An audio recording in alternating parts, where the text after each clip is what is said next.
Untuk pembahasan sifat sholat Nabi Muhammad SAW udah selesai sampai di sini. Mungkin masih ada sisa 14 menit. Bagaimana kalau kita mencatat saja gimana? Ya, setuju ya? Kita ambil dari kitab. Udah siap? Sekarang bikin ini dulu, tulisan. Ayo tulis. Mana kertasnya? Masa nggak ambil kertas? Mbak J, ambil kertas di ruang kerja. Ayo nyatat semua. Nanti ini penting nih. Kenapa penting? Karena kita bisa tahu mana yang sunnah, mana yang rukun, mana yang wajib. Oke? Sekarang nih. Tapi kayaknya nggak sempat nih kalau kita bahas semua. Tapi nggak apa-apa lah. Minimal kita udah nyicil ya. Yang pertama, rukun. Rukun sholat. Kasih judul, rukun sholat. Anda sebutin satu-satu ya. Rukun sholat. Berdiri jika mampu. Ayo ya. Hisam, Rasyad, Iki boleh. Rukun sholat. Nanti ada ujiannya nih. Berhadiah buku. Apa parfum Jini? Wih, hadiahnya parfum Jini boleh juga. Ya. Rukun sholat. Pertama, berdiri jika mampu. Ingat ya, berdiri itu kalau mampu loh. Kalau nggak mampu, nggak boleh dipaksain berdiri. Ini tutup aja deh.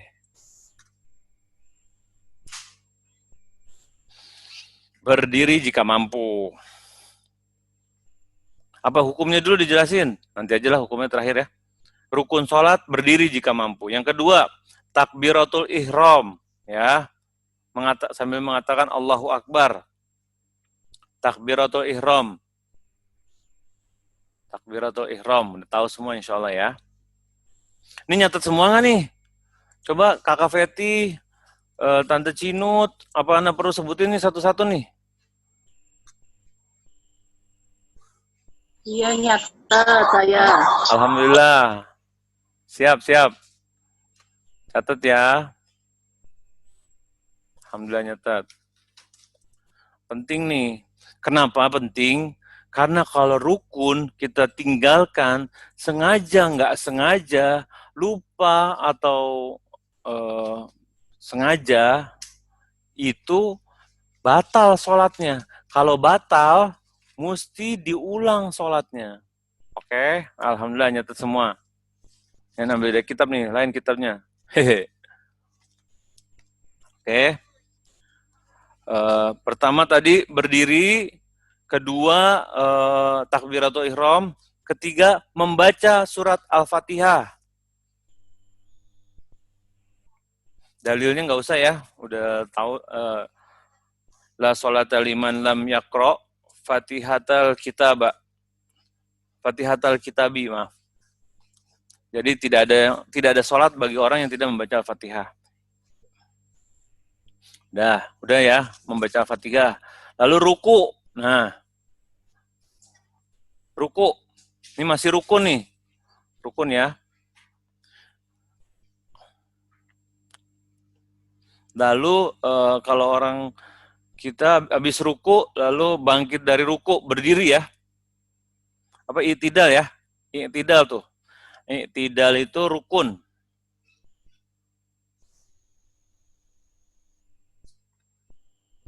Ruku, lalu i'tidal. Isam juga nyatet Sam. Nanti habis tanya loh Sam, insya Allah. Dapat hadiah Sam, door prize Sam. Umi juga deh dapat hadiah deh. Uminya langsung mendelik gitu ngeliat semua dapat hadiah. enggak. Langsung pengen juga. Ya, ruku. Kakak juga mau hadiah ya, nanti dapat hadiah semua. Asal bisa jawab, kalau bisa jawab nggak dapat hadiah ntar Sam. Ruku, i'tidal, lalu sujud. Nah, sujud. Sujud di atas 7 tulang. Ini Ana sedikit tambah-tambahin ininya ya, biar agak-agak ingat-ingat, nggak lupa-lupa.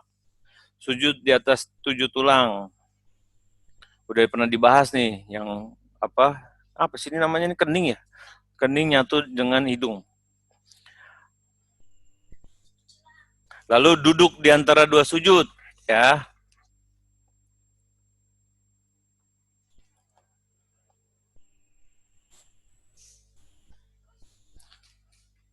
Ya kan? Jadi habis sujud, lalu bangkit dari, jadi sujud, habis itu bangkit dari sujud,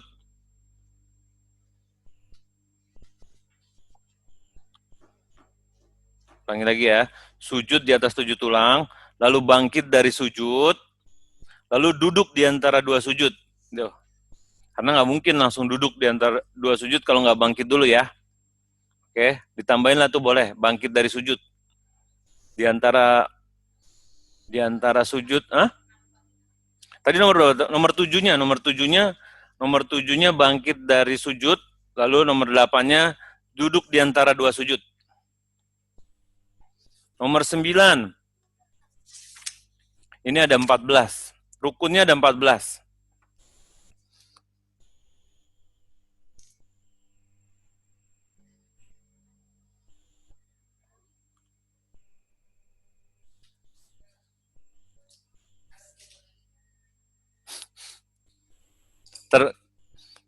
Ayo, udah sampai mana?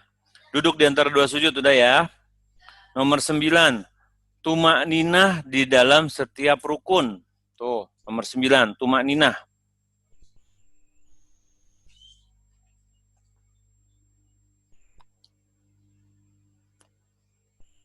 Tumak ninah dalam setiap rukun. Udah, Sam? Lalu tasyahud akhir. Ini rukun nih. Tasyahud akhir. Mana tasyahud awal? Ternyata bukan di sini. Oh, tuh kan. Tasyahud akhir. Tasyahud akhir itu bacaannya loh. Salah satu nomor 11. Duduk untuk tasyahud akhir. Tuh. Jadi rukunnya selain tasyahud, pembacaan tasyahud akhir, tapi duduk untuk tasyahud akhir juga merupakan rukun. Yang apa duduknya? Ada yang bisa jawab? Duduk tasyahud akhir apa? Tor. Benar.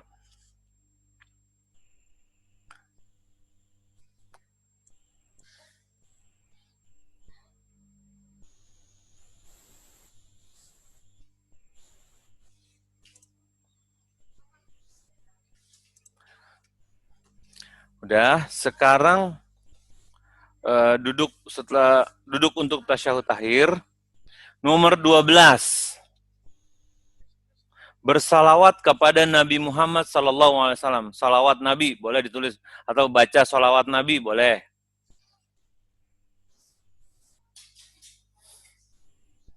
Nomor 12. Nomor 12. 12 kok. Iya, nomor 12 salawat Nabi. Nomor 13. Nomor 13, ada 14 ya.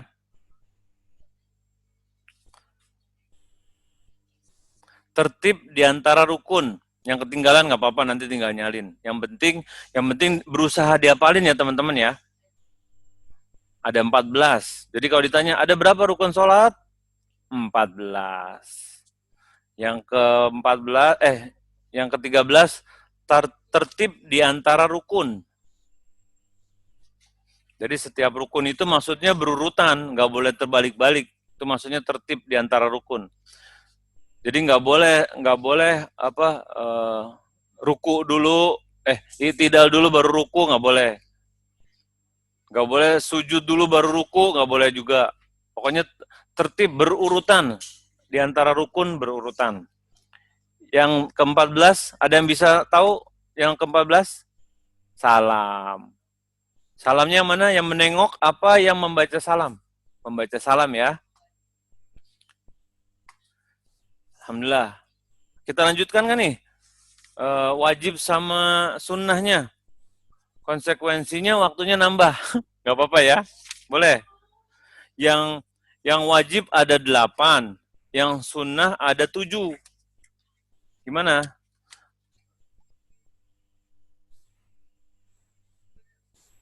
Setuju nggak?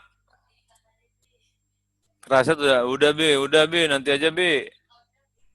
Oh, diringkas. Lanjut aja, alhamdulillah. Ya udah lanjut ya. Ayo. Jadi tadi ada 14 yang rukun. Sekarang yang wajib. Oke. Yang wajib. nanti penjelasan hukumnya terakhir aja ya. Kalau wajib ini, kalau ditinggalkan secara sengaja, batal sholatnya wajib. Jadi kalau sengaja nggak baca Subhana Rabbiyal Azim ketika ruku, batal sholatnya. Ntar ada penjelasannya apa aja. Tapi kalau lupa, wajib menggantinya dengan sujud sahwi. Kemarin kita udah belajar dari hadis Nabi Muhammad SAW, ketika Nabi Muhammad SAW tidak mengerjakan tasyahud awal, lalu beliau melakukan sujud sebelum salam 2 kali. Itu namanya sujud sahwi. Oke. Wajib sholat. Siap, konfirman, gaspol. Wajib sholat. Yang pertama, seluruh takbir selain takbiratul ihram. Tuh, wajib sholat nih. Seluruh takbir selain takbiratul ihram. Kalau takbiratul ihram itu rukun. Takbirnya ya, bukan mengangkat tangannya. Kalau mengangkat tangannya, terkadang boleh diangkat, boleh enggak. Yang pertama tuh, ada 8 ya. Yang kedua, cara ngapalinnya kalau anak gini. Kalau yang wajib, Anda menghukuminya jadi semua takbir yang pertama kecuali takbiratul ihram, habis itu bacaan-bacaan. Nanti Anda kasih tahu. Nih, membaca Subhana Rabbiyal Azim ketika ruku. Jadi baca tulisnya singkatnya mungkin gini, bacaan 2 ruku lah, misalnya gitu. Bacaan 2 ruku. Ini wajibnya sholat ya. Yang ketiga, ketika bangkit dari ruku, apa ayo? Membaca Sami Allahu liman hamidah. Ketika sholat sendiri, ya.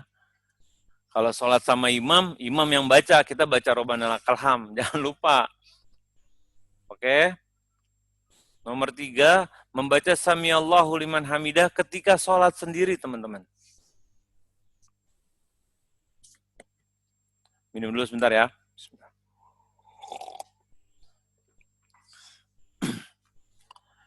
Selanjutnya, nomor 3, membaca Sami Allahu liman hamidah. Yang keempat belum. Yang keempat, membaca apa? Robbana walakal hamd. Doa i'tidal, membaca doa i'tidal. Bagi imam, bagi sholat sendiri, bagi makmum. Berarti bisa dibilang semuanya deh. Udah gini aja. Cara singkatnya membaca doa i'tidal. Udah gitu aja tulisannya biar singkat. Kalau Sami Allahu liman hamidah ketika sholat sendiri atau ketika jadi imam. Ya, Sami Allahu liman hamidah yang tadi sebelumnya, yang nomor 3, itu buat imam dan bagi yang sholat sendiri. Kalau makmum nggak baca Sami Allahu liman hamidah. Yang nomor 4, membaca doa i'tidal, ya semuanya ini. Yang nomor 5, membaca Subhana Rabbiyal A'la ketika sujud. Membaca Subhana Rabbiyal A'la ketika sujud.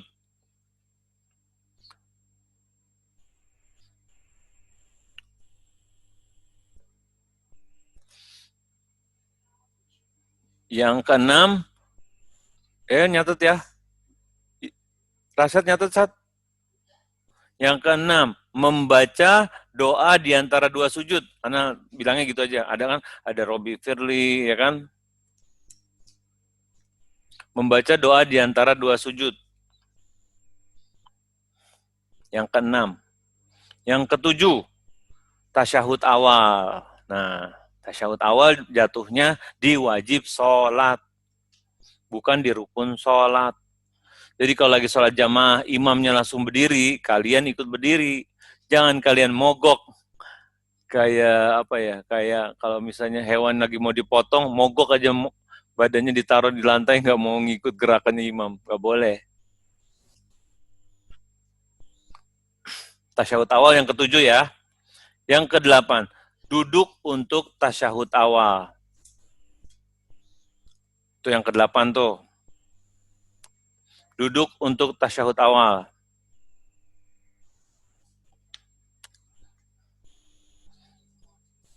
Ana ulangi lagi sekali lagi mengenai hukum ketika terlupa atau gini, ketika meninggalkan rukun atau ketika meninggalkan wajib. Ketika meninggalkan rukun, cara ngapalinnya gini, rukun sengaja nggak sengaja, batal sholatnya. Nah, that's it. Very clear. Lalu ketika wajib, ketika ditinggalkan secara tidak sengaja, hukumnya adalah sujud sahwi. Jika ditinggalkan secara sengaja, batal sholatnya. Jadi lebih lunak ya hukumnya yang ini ya, yang wajib ya, masih bisa diganti sujud sahwi. Tapi bukan berarti, waduh, udah nanti aja, tadi kelupaan, anak yang ini anak nggak kerjain udah biar nanti sujud sahwi, nggak bisa gitu. Itu udah niat, mau ninggalin niat itu udah sengaja berarti. Oke? Niat untuk meninggalkan bacaan berarti udah dihitung sengaja, nggak bisa diganti dengan sujud sahwi.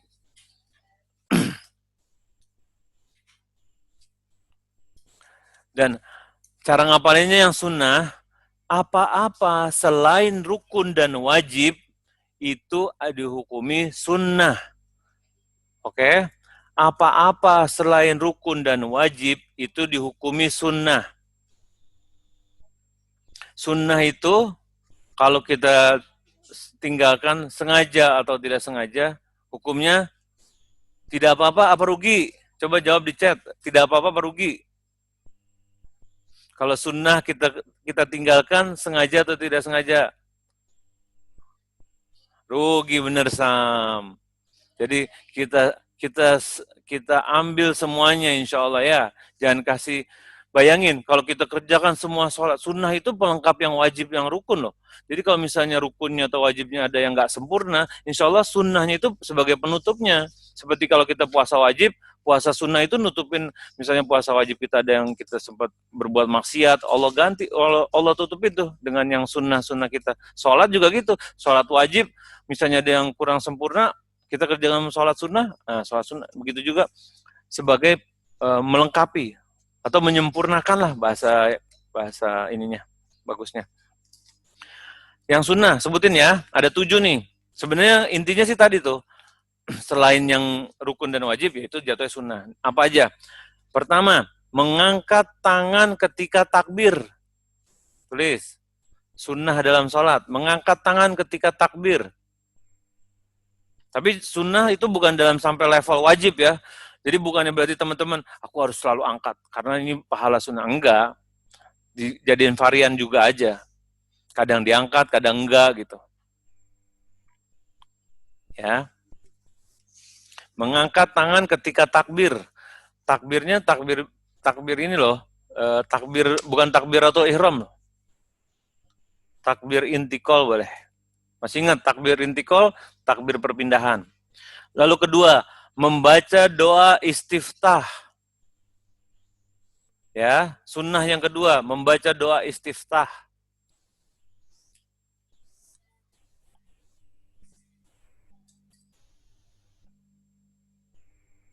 Yang ketiga, membaca isti'azah ketika di awal membaca apa? Al-Fatihah, ta'awuz, bahasanya ta'awuz ya. Kalau ini isti'azah. Isti'azah inda awalil qiraah. Membaca ta'awuz. Lalu yang keempat, ayo tenang. Yang rukun. Yang keempat, membaca surat setelah membaca Al-Fatihah. Jadi membaca surat dalam Al-Quran setelah membaca surat Al-Fatihah itu hukumnya sunnah. Di rakaat pertama, sebentar.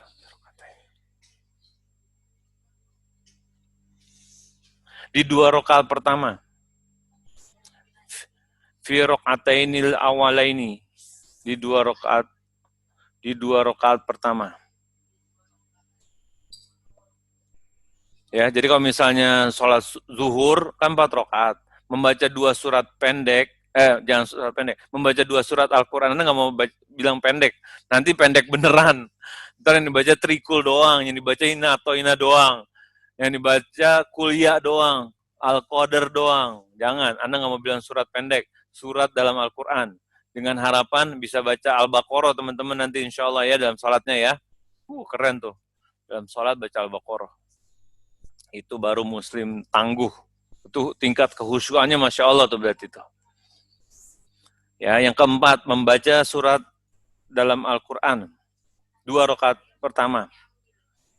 Yang kelima, meletakkan tangannya di meletakkan tangannya di dengkul, di lutut ketika sedang ruku.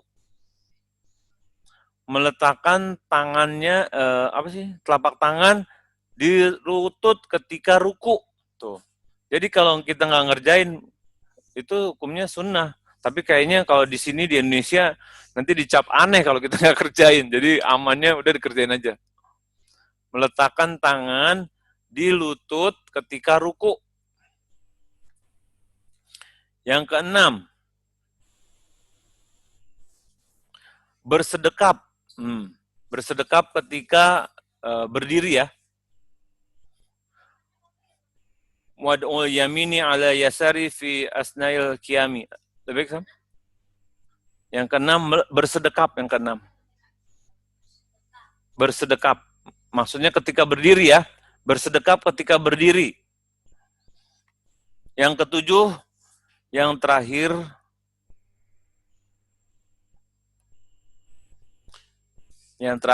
sebagai penutup dari yang sunnah,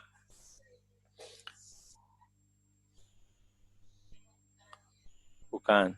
Yang ketujuh, meletakkan pandangan ke tempat yang membuat kita khusyuk, kecuali ketika lagi tasyahud. Kalau tasyahud ke telunjuk. Tasyahud itu matanya ke telunjuk. Tapi kalau selain ketika tasyahud, kita meletakkan ke tempat, kita udah sepakat ya. Ini bersedekap disebutkan setelah ruku atau... Baik, sebentar. Pokoknya ini bersedekap ketika berdiri ya. Bersedekap ketika berdiri.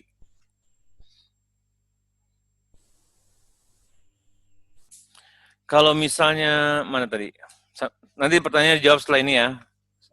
Biar lengkap dulu nih penjelasannya. Bersedekap ketika berdiri. Ini hukumnya sunnah. Oke. Jadi kita sekarang paham bahwa rukun sholat ada 14, wajib sholat ada 8, sunnah sholat ada 7. Oke.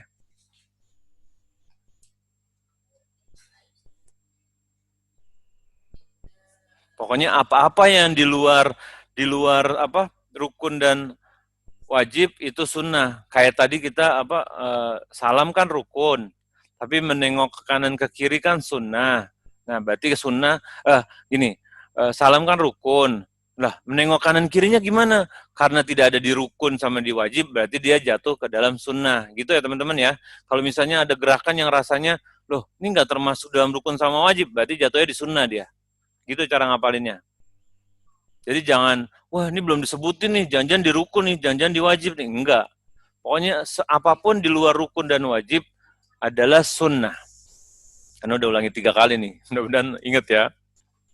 Kalau sunnah itu nggak dikerjain rugi. Tapi kita jangan mewajibkannya, tapi kita jadikan sebagai variasi aja. Dan usahakan lebih banyak mengerjakan dibandingkan meninggalkannya. Seperti sholat duha misalnya. Kan sholat duha hukumnya kan sunnah juga. Jadi kita jangan sampai beban, anak nggak sholat duha nih gimana gitu. Enggak. Tapi kalau lagi buru-buru nggak sempat ya udah kita niatkan dengan memang tujuannya membuatnya menjadi kadang-kadang. Tapi usahakan dengan lebih banyak mengerjakannya dibandingkan meninggalkannya. Wah, anak kadang-kadang aja. Ya udah anak kadang-kadangnya 75% nggak ngerjain, 25% ngerjain, ya nggak gitu juga. Berusaha semaksimal mungkin, tapi kalau memang qadarullah lagi nggak sempat ya udah ikhlasin diri dengan tidak mewajibkannya. Gitu ya.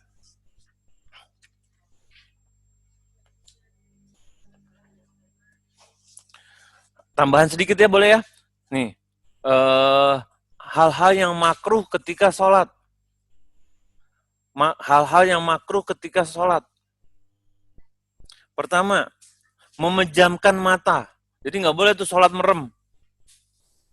Makruh. Makruh tuh dibenci. Ditinggalkan dapat pahala. Jangan lihat makruh, itu kan cuma makruh bro, nggak apa-apa.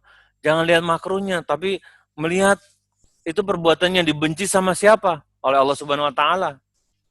Lihat tuh kepada siapa kita membuat perbuatan itu. Kayak ada orang afwan ya, yang ngerokok. Nggak apa-apa lah, ini kan cuma makruh. Jangan lihat makruhnya, tapi ngelihat itu perbuatannya dibenci sama siapa? Allah Rabbul Alamin. Satu-satunya zat yang kita sembah, pemilik alam semesta, yang mengatur semua isi alam semesta. Masih mau berani ngerjainnya makruh. Serem ya? Ya begitulah. Memejamkan mata. Lalu menoleh menoleh tanpa tujuan. Waliltifatu bila hajatin. Menoleh tanpa maksud lah ya. Menoleh tanpa maksud. Jadi tengok kanan, tengok kiri gitu. Ada maksudnya buat ngeliatin orang di sebelah? Enggak ada gunanya.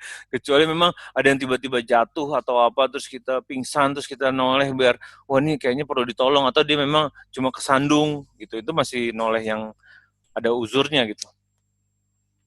Lalu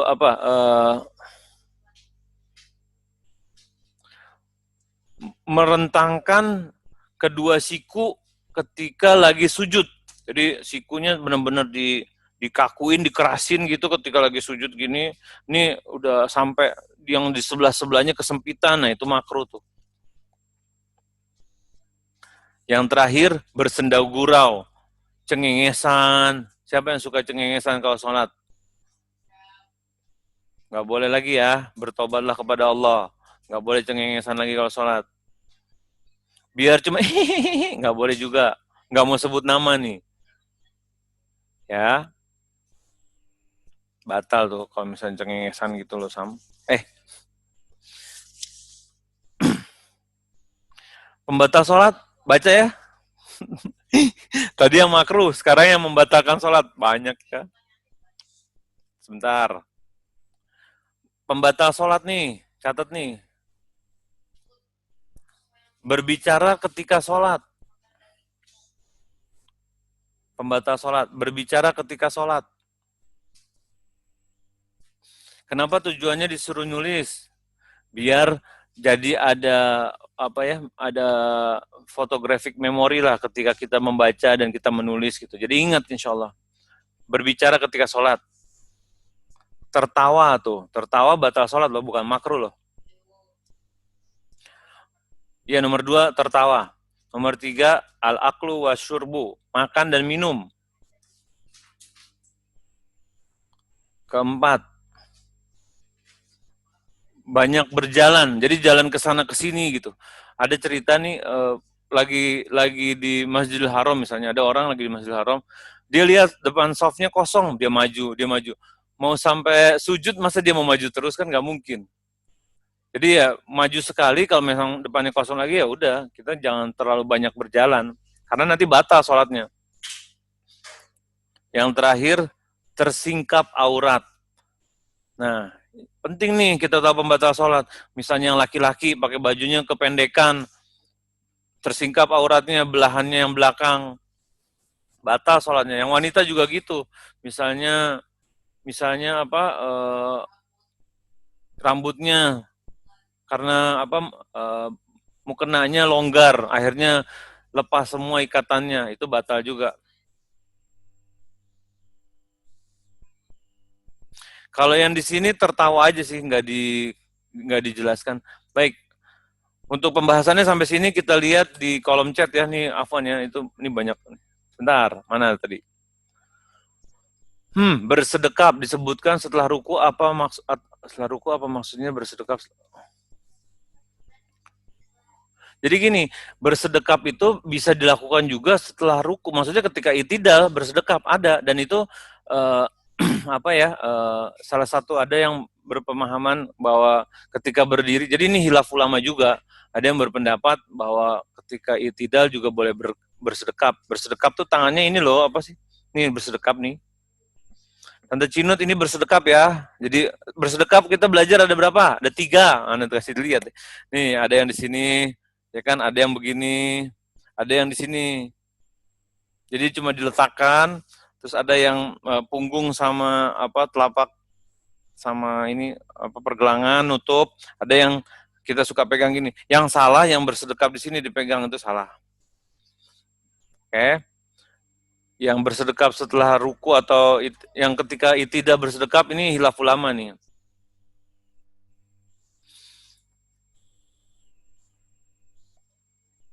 Kalau yang bilang membatalkan sampai terbahak atau keluar suara, Afwan, Anda nggak tahu nih mengenai hal ini.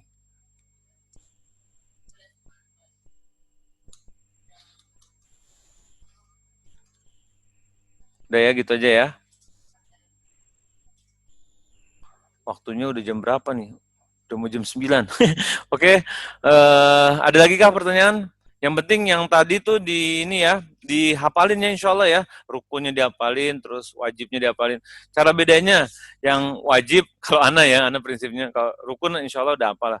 Pokoknya yang terakhir tuh ada apa, tertib, tumanina, itu yang rukun udah ada pasti. Terus terakhir salam. Kalau yang wajib, cara ngapalinnya semua takbir dan semua bacaan doa, ya kan, lalu tasyahud awal dan duduk tasyahud awal, itu yang wajib. Kalau yang sunnah selain itu semua gitu. Insya Allah udah gampang ya. Hal ya juz apa sih ini, Sat? Tulisannya kecil.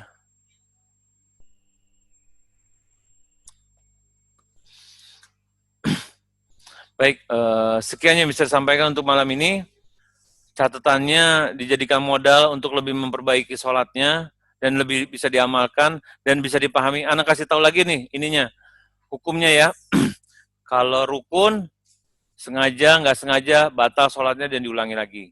Kalau wajib jika tidak sengaja diganti sujud sahwi. Kalau sunnah tidak dikerjakan tidak apa-apa tapi rugi. Udah gitu aja. Semoga paham dan bisa diamalkan karena kita ini belajar buat diamalkan, bukan sekedar tahu aja.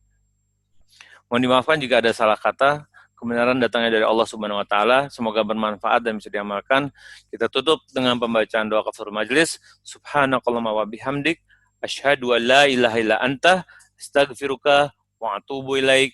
Assalamualaikum warahmatullahi wabarakatuh. Alhamdulillah.